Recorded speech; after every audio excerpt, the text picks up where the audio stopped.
Hementxe gaude Plentzako itsas estazioan, Euskal Herriko Unibertsitateko itsas estazioa. Jaio ginean 2012 urtean, eta 2014 urtetik aurrera ari gara Europar mailako ikerketa azpiegitura baten eraiketan. Azpiegitura honen izena da EMBRC, European Marine Biological Resources Center.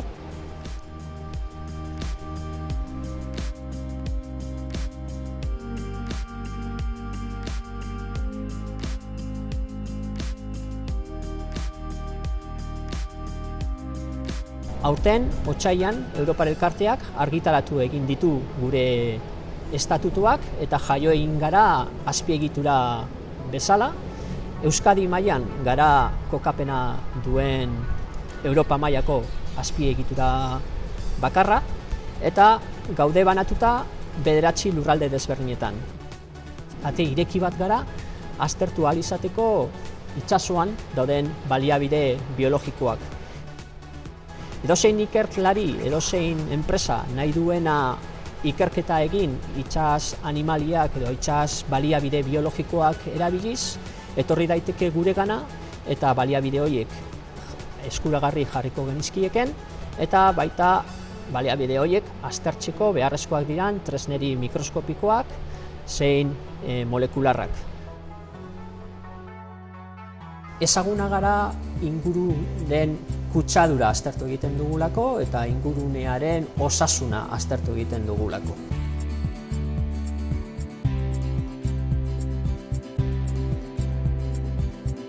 Eraikin honetan daukagu ekipamendu oso garatua, oso ekipamentu ona, ni esaten dut Ferrariak ditugula eraikin honetan. Eta ekipamentu hau egon behar du beti piztuta, egon behar du datuak ateratzen.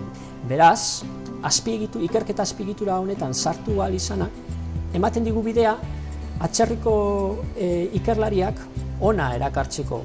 Zerbitzuak eskainiko dizkiegu eta bere ikerketa egingo dute eta egingo ditugu kolaborazioa garatu.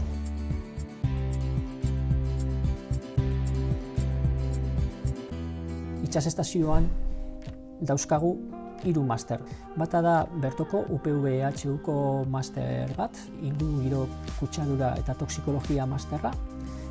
Baditugu beste 2 master, bat ja nahiko luzaro dago gurekin, da MER Erasmus Mundus masterra, Europa mailan izan da ezeken kalitate aitormenik eta handiena, Erasmus Mundus master bat delako, eta master hori guk koordinatu egiten dugu. Aurten ditugu 28 ikasle master hortan eta dira mundu osotik etorretakoak. 3. masterra da ja munduko masterrik handiena itsas biologiaren alorrean. EMBRC deitzen da.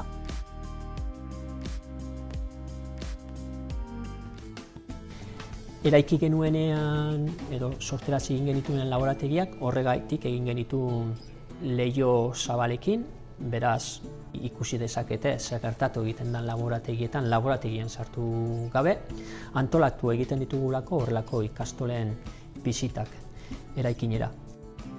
Guretzako oso garrantzitsua da zientziaren divulgazioa, ez divulgazioa egin behar delako. Ez dugu espero ume guztiak ikertzaile bihurtuko direnik.